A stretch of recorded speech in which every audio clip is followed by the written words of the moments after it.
नमस्कार दोस्तों, मैं हृदय मिश्रा आप सभी का स्वागत करता हूं डिकोड एग्जाम के इस आर्टिकल प्रोग्राम में। कैसे हैं आप सभी लोग? आई होप आप सभी लोग अच्छे होंगे और अपनी पढ़ाई को बहुत ही बेहतर ढंग से कर रहे होंगे। देखिए, आज हम लोग एक इंपॉर्टेंट आर्टिकल से एक इंपॉर्टेंट टॉपिक पर चर्चा करेंगे और जो कि आपके एग्जाम्स के लिए बहुत ही महत्वपूर्ण है। लेकिन इसके पहले कुछ बिंदु मैं आपको बता देता हूं जो कि आपको जानना जरूरी है। ध्यान रखिएगा कि अगर आप तैयारी बेसिकली यूपीपीसीएस या आरओ यूपीएससी या फिर किसी अदर स्टेट की कर रहे होंगे तो उन एग्जाम्स के लिए बेसिकली कुछ रिपोर्ट्स होती हैं जो कि आपके लिए बहुत ही महत्वपूर्ण होती हैं।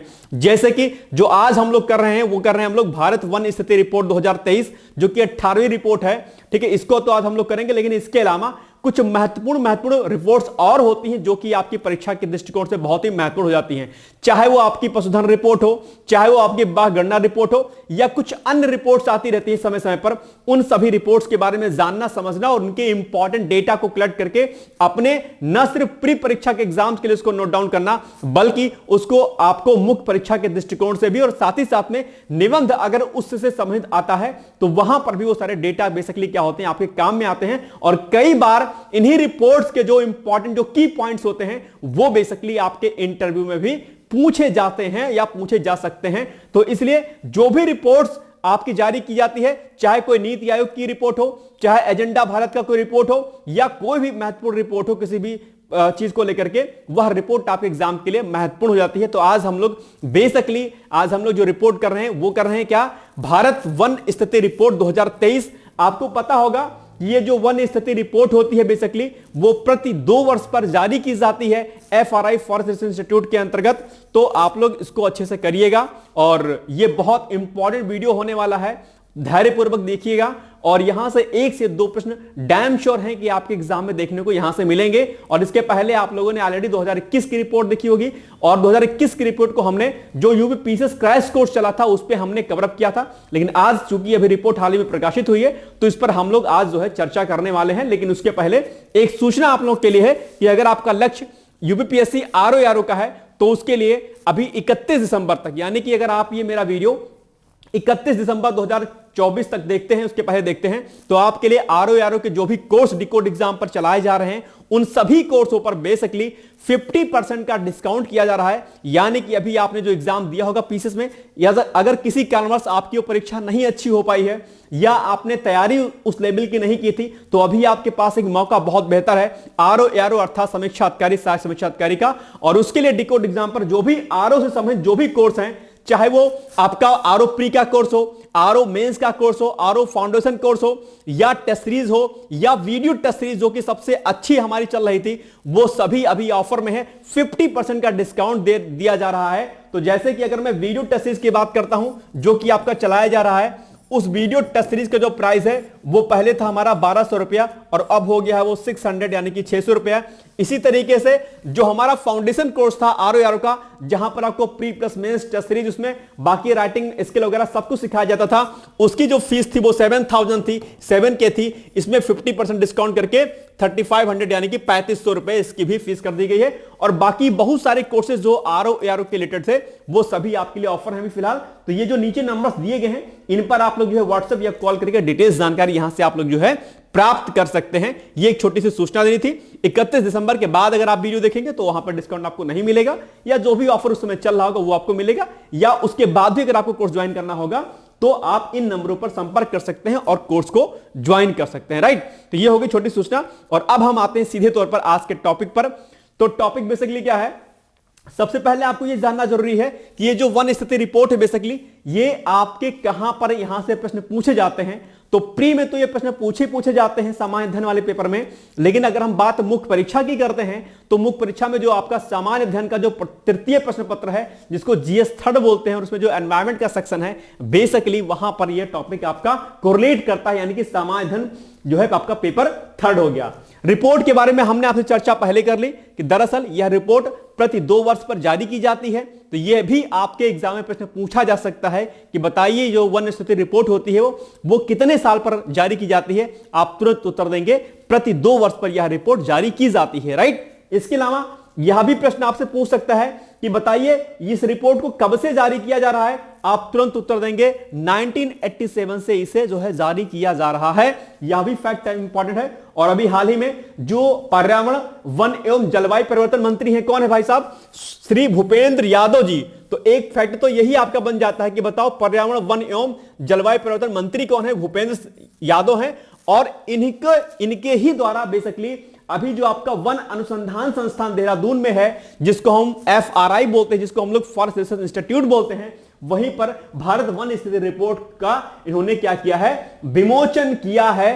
प्रश्न आपके एग्जाम में यहां से ही पूछा जाता है कि बताओ FRI अर्थात वन अनुसंधान संस्थान कहां पर है, आप उत्तर देंगे सर ये देहरादून में स्थित है। भाई साहब ये फैक्ट आपके एग्जाम में पूछा जाता है, तो एक ही स्लाइड से आपने देखा कि कम से कम 3-4 प्रश्न आपके यहीं से इसी स्लाइड से बन सकते हैं। और एक फैक्ट आपके लिए और बन जाता है कि ये जो भी भारत वन स्थिति रिपोर्ट 2023 जो जारी की गई है, ये इस श्रृंखला की बेसिकली वन स्थिति रिपोर्ट श्रृंखला की ये 18वीं रिपोर्ट है। यह भी आपके लिए क्या है, फैक्ट है। यह भी आपके एग्जाम में पूछा जा सकता है। तो आपने देखा कि एक ही स्लाइड से यहां पर कितने प्रकार के प्रश्न आपसे एक ही स्लाइड से पूछे जा सकते हैं। अब आगे हम लोग जो इंपॉर्टेंट डेटा है उस पर हम लोग बेसिकली बात करने वाले हैं। बहुत इंपॉर्टेंट वीडियो है, आपसे हम्बल रिक्वेस्ट है कि इस पूरे वीडियो को आप लोग धैर्यपूर्वक देखने और समझने का प्रयास करिएगा और वीडियो को ज्यादा से ज्यादा लोगों तक शेयर भी कर दीजिएगा ताकि ये जो डेटा है सभी तक कलेक्ट हो जाए। ठीक है, चलिए अब अगर हम थोड़ा सा बात करते हैं बेसिकली इंपॉर्टेंट जो हमारे की पॉइंट्स है, जो महत्वपूर्ण बिंदु हैं, तो अगर हम बात करते हैं थोड़ा सा जो देश का वन एवं वृक्षावरण है, ध्यान रखिएगा शब्दों का खेल है थोड़ा सा इसमें, वनावरण, वृक्षावरण, कुल आवरण, प्रसत्ता के आवरण, वन आवरण, इनमें आपको कंफ्यूज नहीं होना है। तो जो टर्मिनोलॉजी जो शब्द यूज किया जा रहा है उन पर आपको विशेष ध्यान देना है और उनके डेटा को आपको क्या करना है, याद रखना है। ठीक है, तो यहां पर क्या लिखा हुआ है कि देश का वन एवं वृक्ष आवरण, देखो यहां पर ध्यान रखना, वन एवं वृक्ष आवरण की अगर हम बात करते हैं तो ये लगभग कितना है, ये आपका 8,87,367 वर्ग किलोमीटर है, जो देश के भौगोलिक क्षेत्र का यानी कि टोटल ज्योग्राफिकल एरिया का 25.1% है। ये ऐसा डेटा आपसे जो है पूछ लेगा कि बताओ भैया अभी हाल ही में जो रिपोर्ट जारी की गई है उसके अंतर्गत वन एवं वृक्ष आवरण कुल भौगोलिक क्षेत्रफल का कितना है, आप कहेंगे 25.17% है। और इसमें भी ये तो हमारा टोटल ज्योग्राफिकल एरिया का हो गया, और इसमें से अगर आप देखेंगे तो 7,15,383 वर्ग किलोमीटर का जो एरिया है वो यानी कि 21.76% जो है वो वनावरण है। क्या है, ये वनावरण है। और आपका 1,12,014 वर्ग किलोमीटर का जो एरिया है यानी कि जो 3.41% है, ये आपका क्या है, वृक्ष आवरण है।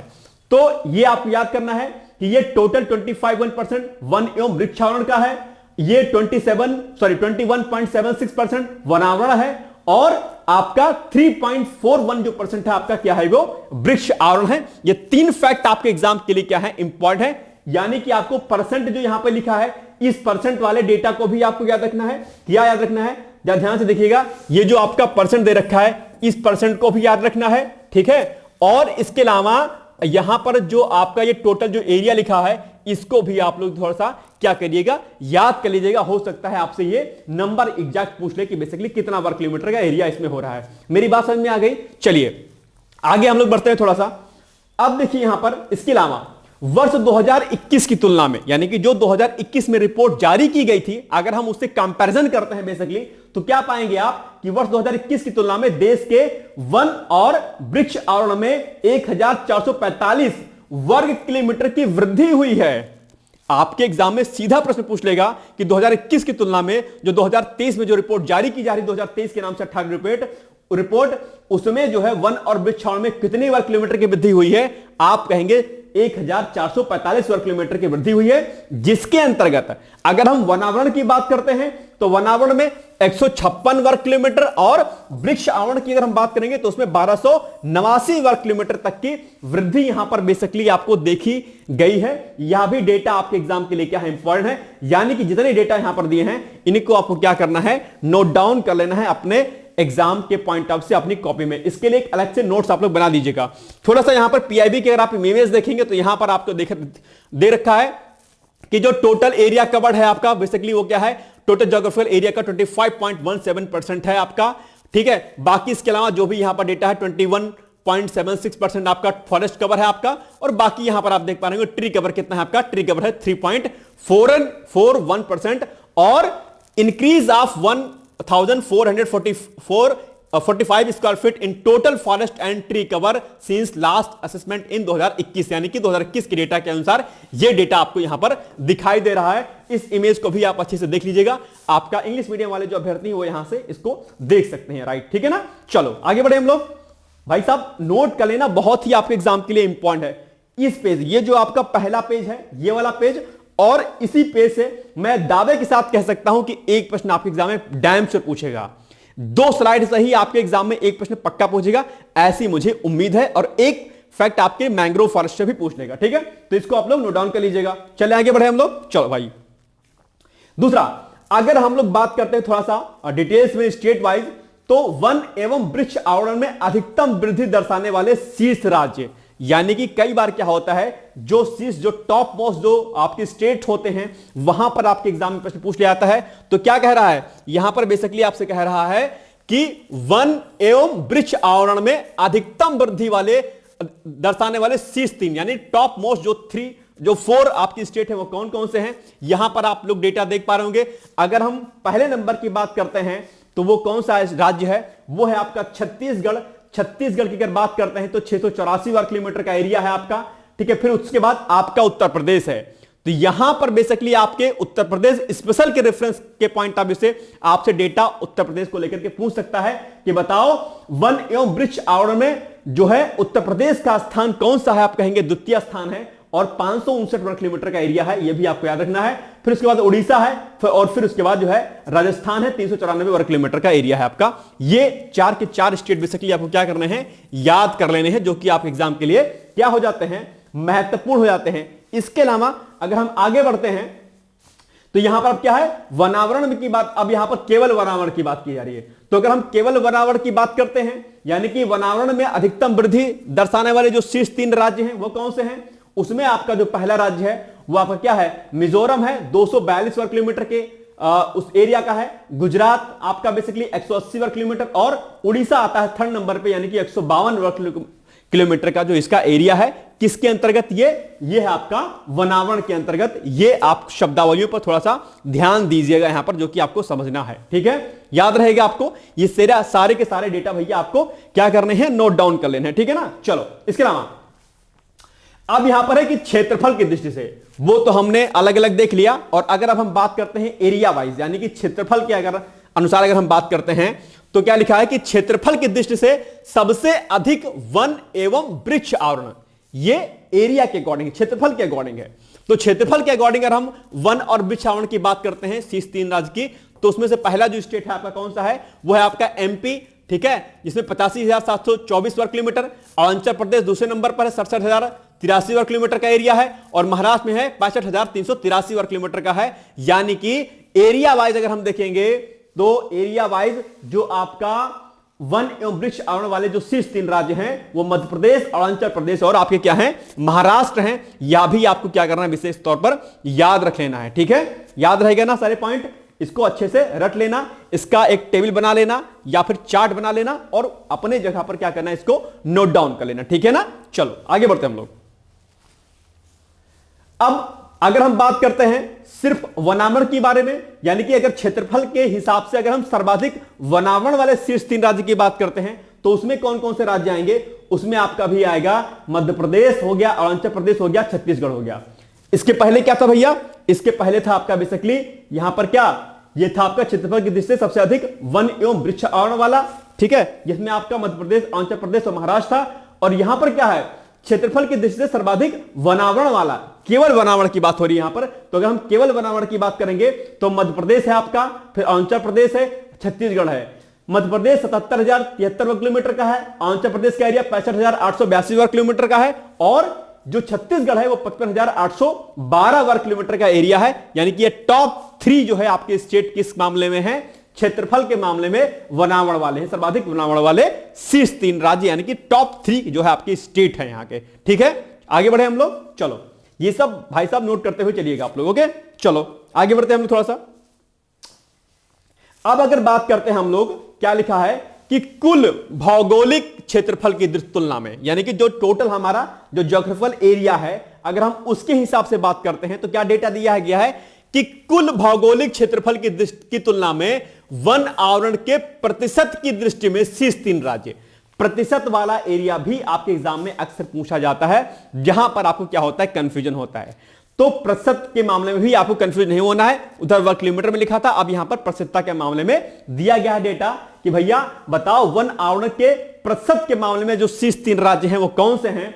तो वो आपका पहला है लक्षद्वीप 91.33% के अकॉर्डिंग पहले पर है। दूसरे पर आपका मिजोरम है, यानी कि जहां पर 85.34% का एरिया है। इसके अलावा फिर अंडमान एवं निकोबार द्वीप है, जहां पर 81.62% का जो है आपका एरिया है। ये आपका जो है कुल भौगोलिक क्षेत्रफल की तुलना में वन आवरण वाले शीर्ष जो है 3 आपके स्टेट यहां पर देखने को आप पा रहे होंगे। ठीक है, इनको भी आपको बेसिकली क्या करना है, रेडी कर लेना है। डेटा है भैया थोड़ा सा कंफ्यूजन वाला है, तो इसलिए इसको बार बार आपको क्या करना है, याद रखना है।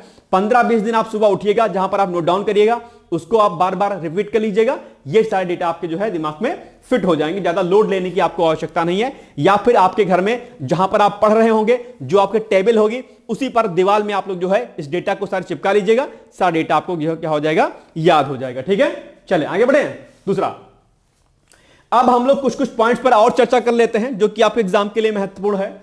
अगर हम बात करते हैं रिपोर्ट के अनुसार, जो आपके 19 राज्य और केंद्र शासित क्षेत्र हैं, ठीक है, यानी कि रिपोर्ट के अनुसार 19 राज्यों केंद्र शासित क्षेत्रों में 33% से अधिक भौगोलिक क्षेत्र वनावरण के अंतर्गत हैं। ठीक है, कितना है, 33%। ठीक है, 90 जो आपके स्टेट हैं, ओके, इनमें से 8 राज्यों के शासित क्षेत्रों जैसे कि आपका कौन सा है, मिजोरम हो गया, लक्षद्वीप, आपका अंडमान और निकोबार द्वीप समूह, अरुणाचल प्रदेश, नागालैंड, मेघालय, त्रिपुरा और मणिपुर में 75% से अधिक वनावरण है। यह भी आप लोग याद रखिएगा। ये जितने स्टेट दिए हैं, ये 8 राज्य ऐसे हैं जहां पर 75% से अधिक का वनावरण है, यानी कि यहां पर ठीक ठाक है। हमारे यहां क्या होता है, उत्तर प्रदेश की अगर आप बात करोगे, बाकी स्टेट की बात करोगे, यहां पर डिफॉरेस्टेशन बहुत तेजी के साथ होता है। हम विकास डेवलपमेंट कुछ इस प्रकार से कर रहे हैं कि हमें यह दिखाई नहीं देता है कि बेसिकली हम अपना विकास कर रहे हैं या विनाश कर रहे हैं।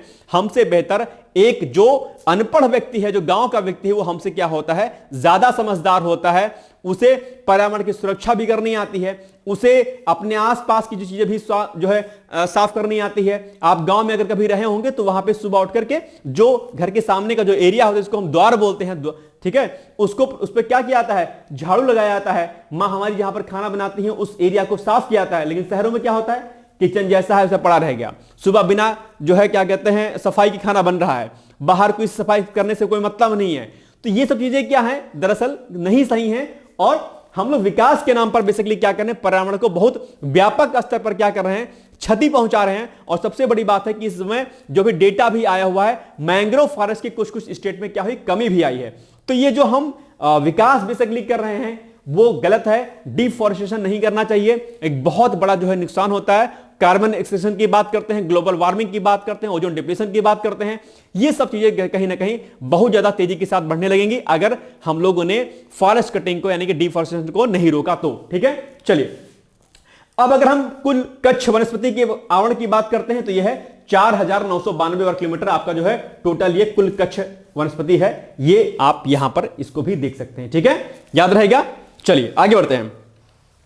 नेक्स्ट है, देश में जो बांसधारी क्षेत्र का विस्तार है वो आप लोग यहां पर देख पा रहे होंगे, 1,54,670 वर्ग किलोमीटर का एरिया है बांस। और बांस के बारे में कई बार आप क्वेश्चन जो है आप लोग जानते होंगे, देखते होंगे। सबसे बड़े घास के रूप में भी बांस को जाना जाता है, जो कि अभी आपका ट्री से फॉरेस्ट से इसको हटा दिया गया है। ठीक है, तो ये आपके लिए क्या है, इंपॉर्टेंट है। वर्ष 2021 में जो किए गए पिछले आकलन थे उसकी तुलना में, ठीक है, उसकी तुलना में बांस क्षेत्र में हुई वृद्धि कितनी है, 5,227 वर्ग किलोमीटर की क्या हुई है, वृद्धि हुई है। अगर हम 2021 से तुलना करेंगे 2023 की रिपोर्ट की। ठीक है, ध्यान रखिएगा, बांस अपने आप में जो है क्या है, बहुत ही अच्छी चीज है। और बांस से अगर हम अपने जो है अगर हम विद्यार्थी जीवन में इससे कुछ सीखें तो आप ये पाएंगे कि जब बांस आप लगाते हैं कहीं पर, ठीक है, जिसको बैम्बू बोलते हैं, तो वो बहुत स्लो ग्रो करता है, बहुत स्लो करता है। आपको लगेगा यार हमने लगा के इसको क्या किया, लेकिन जब वो वृद्धि करना स्टार्ट करता है तो बहुत तेजी के साथ ग्रो करता है और बहुत बड़े एरिया को कवर अप कर लेता है।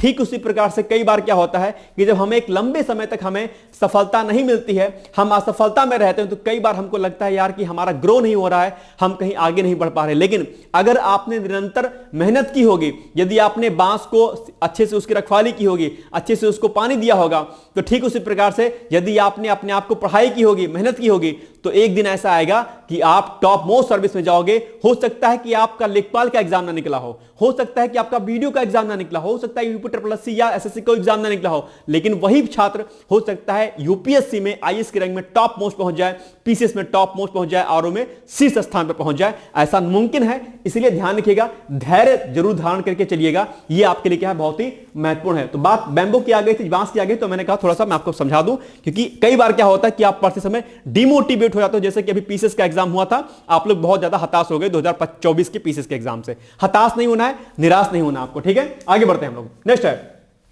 वाह्य वन क्षेत्रों से औद्योगिक काष्ठ का कुल वार्षिक संभावित जो उत्पादन है 91.51 मिलियन घन मीटर अनुमानित किया गया। ये वैसे पूछेगा नहीं, लेकिन फिर भी मैंने लिख दिया क्योंकि हो सकता है आपसे पूछ ले। ये बांस वाला भी आपके लिए डेटा क्या है, इंपॉर्टेंट है, ठीक है। चलो आगे बढ़े हम लोग। नेक्स्ट है, ये सभी डेटा जो है आपके लिए ना बहुत इंपॉर्टेंट है। इन सभी डेटा को आप लोग क्या करिएगा, नोट डाउन करते हुए चलिएगा, ठीक है। आगे बढ़े, चलो। अब अगर हम बात करते हैं थोड़ा सा वर्तमान आकलन में देश के वनों में कुल कार्बन स्टॉक, ये आपके लिए क्या है, कुल कार्बन स्टॉक बहुत इंपॉर्टेंट है। आप यहां पर देख पा रहे होंगे 7285.5 मिलियन टन अनुमानित किया गया है कार्बन स्टॉक। ये एक इंपॉर्टेंट डेटा है।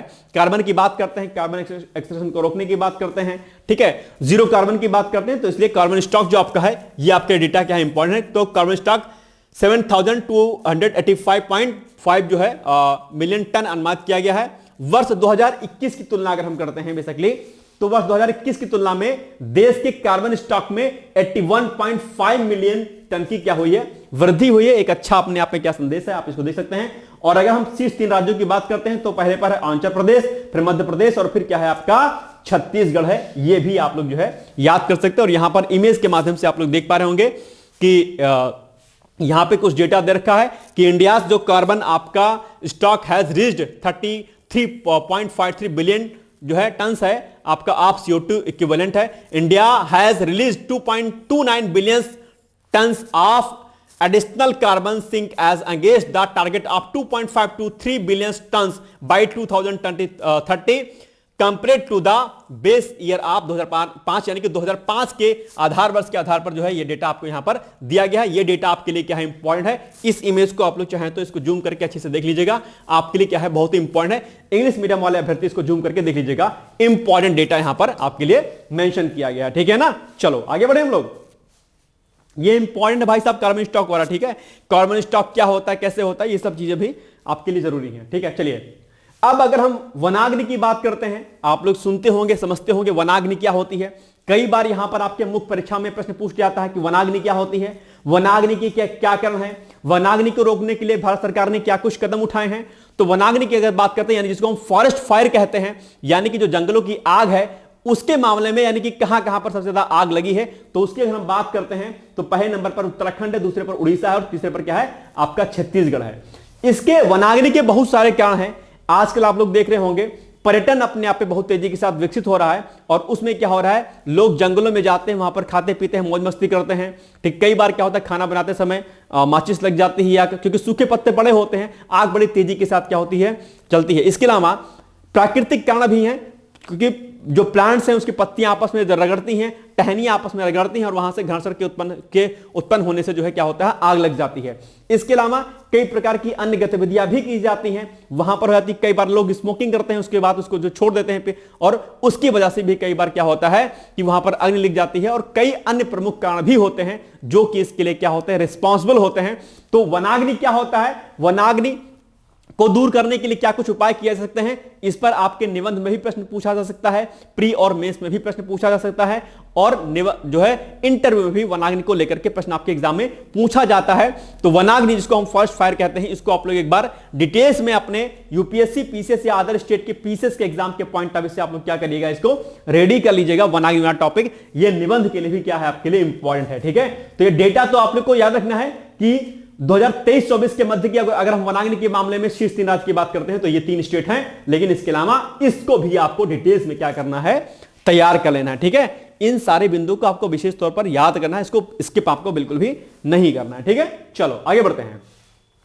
अब अगर हम मैंग्रोव फॉरेस्ट की बात करते हैं तो यहां पर आप लोग देख पा रहे होंगे भारत का कुल मैंग्रोव जो आवरण है, अभी ये डेटा यहां पर दिया गया है। ठीक है, इतना वर्ग किलोमीटर है। ठीक है, 4991.68 वर्ग किलोमीटर है, जो कि कुल भौगोलिक क्षेत्रफल का यानी कि जो टोटल जो ज्योग्राफिकल एरिया है उसका कितना है, 0.15% है। ये डेटा आपका। ये मैंग्रोव फॉरेस्ट क्या होते हैं, मैंग्रोव फॉरेस्ट से क्या कुछ लाभ होता है, ऐसा प्रश्न भी पूछा जाता है। और अगर हम इसकी कवरअप की बात करते हैं, कितना कवर है इसका, तो यहां पर आप देख पा रहे होंगे 4991.68 वर्ग किलोमीटर है, जो कि टोटल ज्योग्राफिकल एरिया का यानी कि टोटल भौगोलिक एरिया का कितना है, 0.15% है। ये आप लोग नोट करिएगा।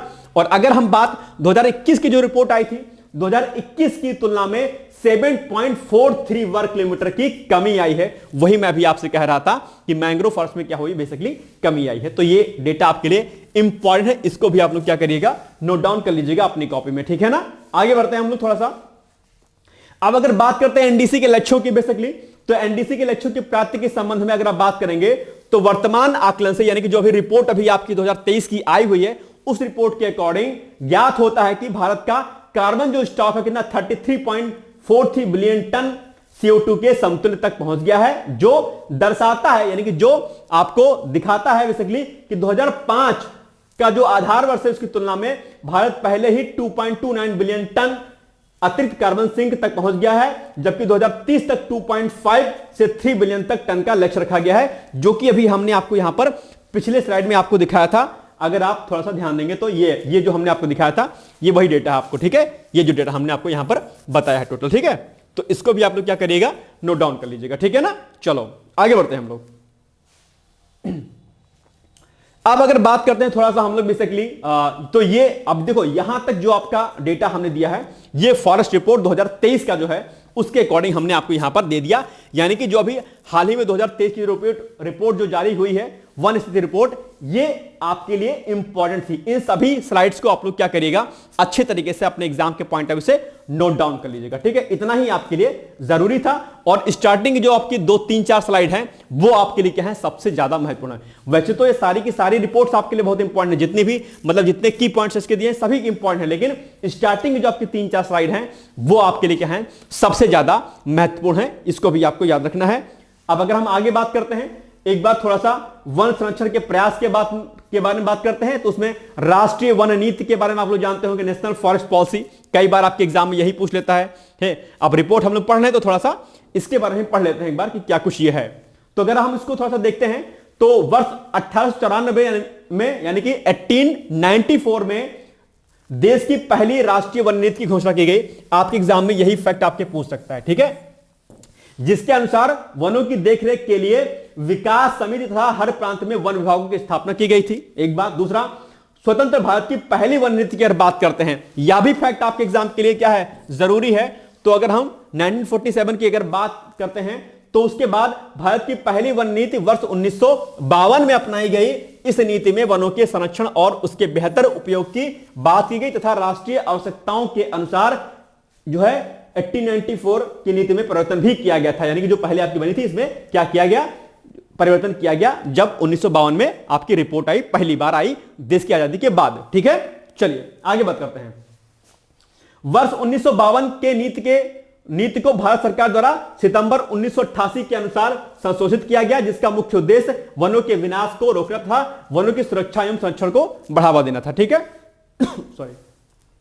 मार्च 2018 की बात करते हैं तो केंद्रीय पर्यावरण, वन एवं जलवायु परिवर्तन मंत्रालय ने राष्ट्रीय वन नीति 2018 का मसौदा जारी किया और इसके अनुसार देश के कुल भौगोलिक क्षेत्र के 1/3, ये देखो ये सबसे इंपॉर्टेंट है क्या, कि कुल भौगोलिक क्षेत्र के 1/3 हिस्से पर यानी कि 1/3 हिस्से पर पहाड़ी एवं पर्वतीय क्षेत्रों में 2/3 क्षेत्र पर वनारोपण का राष्ट्रीय लक्ष्य जो है निर्धारित किया गया था। ये जो है इसमें बेसिकली खास पॉइंट यहां पे था। ठीक है, इस वन नीति को इको टूरिज्म को संतुलित रूप से आगे बढ़ाने पर जोर दिया गया था। ये आपकी जो है कुछ जो है वन नीति के संबंध में कुछ जानकारी थी। ठीक है, इसके अलावा अगर हम बात करते हैं एक थोड़ा सा फैक्ट की, तो केंद्र सरकार ने भारतीय वन संशोधन अध्यादेश 2017 के माध्यम से गैर वन क्षेत्र में उगाए गए बांस को वृक्ष की परिभाषा के दायरे में ले जाने से छूट प्रदान की। साथ ही इसके आर्थिक उपयोग के लिए काटने या पारगमन परमिट की आवश्यकता से भी छूट प्रदान की गई। इस पर जो है आपके लिए एग्जाम में प्रश्न भी आया था,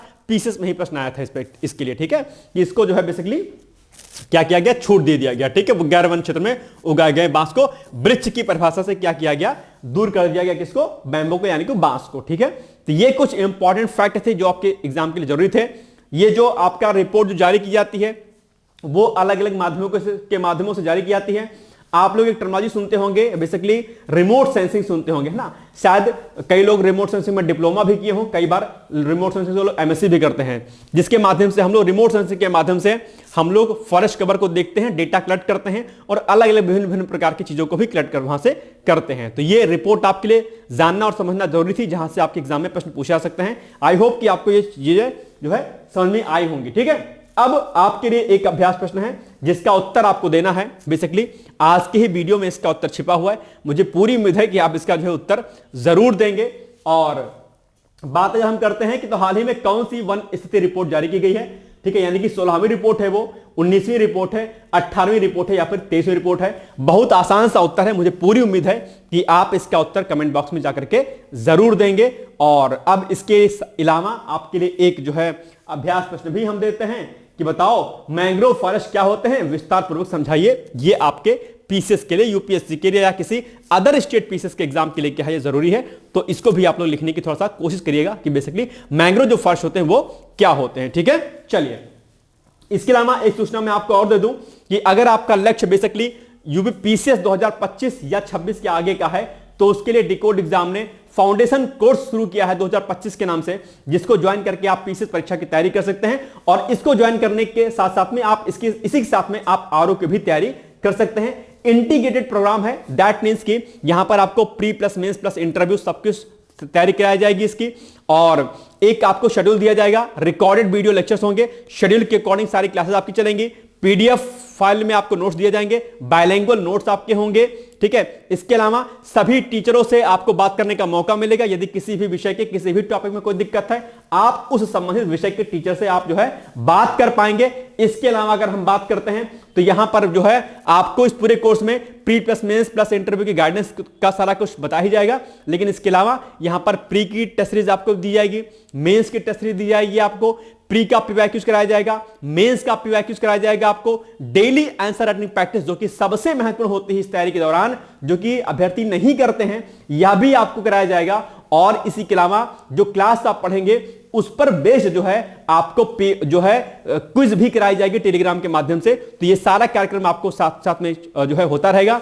एक बहुत ही नॉर्मल सी फीस हमने रखी है। और सबसे अच्छी बात है कि अगर आपने इस कोर्स को ज्वाइन किया है, अगर आप मेंस क्वालिफाई करते हो, इंटरव्यू की कॉल आपको आती है, तो आज की डेट में जो भी आप फीस हमें सबमिट करोगे उस फीस को भी हम लोग as a reward, as a gift आपको हम लोग क्या करेंगे, रिफंड कर देंगे, आपको वापस कर देंगे। आपका इंटरव्यू का परिणाम सकारात्मक हो नकारात्मक हो कुछ भी हो, ये कोई दिक्कत नहीं है। बस आपका सकारात्मक हो तो ये अच्छी बात है, अगर नहीं होता है इन केस तो हम लोग जो है फीस तो वैसे भी आपकी वापस कर देंगे। और दोबारा से अगर आपका नहीं होता है तो दोबारा से आप लोग हमारे साथ जुड़ करके फ्री ऑफ कॉस्ट जो अपनी तैयारी कर सकते हैं। और इसके लिए बेसिकली इसमें सी-सेट वगैरह भी आपको दिया जाएगा, अलग से दिया जाएगा। और सारे जो लेक्चर्स होंगे आपके बहुत ही अच्छे होंगे। ठीक है, तो इसके लिए आप चाहें तो ये जो नीचे कॉन्टेक्ट नंबर दिए गए हैं, इन नंबर पर आप लोग जो है क्वेरी कर सकते हैं। इसके अलावा अगर आपको मुझसे बात करनी है, अगर आपको लगता है कि पीसीएस को लेकर के अगर आपके मन में कुछ डाउट है, यूपीएससी को लेकर के आपके मन में डाउट है, कोई भी एडमिशन संबंधित कोई जानकारी चाहिए, ठीक है, कोई शंका है, कोई भी आपके मन में अगर जिज्ञासा उत्पन्न होती है पीसीएस को लेकर के, कोई भी अगर आपको मार्गदर्शन प्राप्त करना है, तो उसके लिए ये गूगल फॉर्म का लिंक दिया गया है। गूगल फॉर्म को लिंक को आप फिल करिएगा, उसको सबमिट कर दीजिएगा। वहां पर कुछ दिन के बाद मेरे द्वारा या किसी अन्य टीचर के द्वारा आपको कॉल आएगी और आप अपनी समस्याओं को मुझसे साझा कर सकते हैं। यकीन रखिएगा कि आपकी प्रॉब्लम को शॉर्ट आउट किया जाएगा और जो भी तैयारी के दौरान जो भी दिक्कत आपको आ रही होगी, या एडमिशन लेना होगा, या कोई भी जानकारी अगर आपको चाहिए होगी, तो इस गूगल फॉर्म को फिल करने के बाद कॉल मैं आपको करूंगा और वहां पर आप जानकारी प्राप्त कर सकते हैं। या फिर टेलीग्राम लिंक पर भी आपको मेरा नंबर देखने को मिलेगा, आप वहां से भी चाहे तो आप मुझसे सीधे संपर्क कर सकते हैं। तो यह छोटा सा हमारा वीडियो था जो कि आपके लिए भारत वन स्थिति रिपोर्ट 2023 पर आधारित था। आई होप आपको वीडियो अच्छा लगा होगा। प्लीज शेयर कर दीजिएगा, लाइक जरूर कर दीजिएगा। मिलेंगे हम लोग अगले वीडियो में एक नई रिपोर्ट, एक नए आर्टिकल के साथ। तब तक आप लोग पढ़ते रहिए, मस्त रहिए, व्यस्त रहिए, हार मत मानिएगा, ठीक है? क्योंकि आप लोग क्या हैं, आप लोग जो है पढ़ने में बहुत ही अच्छे हैं, ब्रिलियंट हैं, और मुझे पूरी उम्मीद है कि वर्ष 2025 आपके संघर्षों का विराम का वर्ष होगा। बहुत बहुत शुभकामनाएं हैं। All the best. Thank you so much. Bye bye, take care.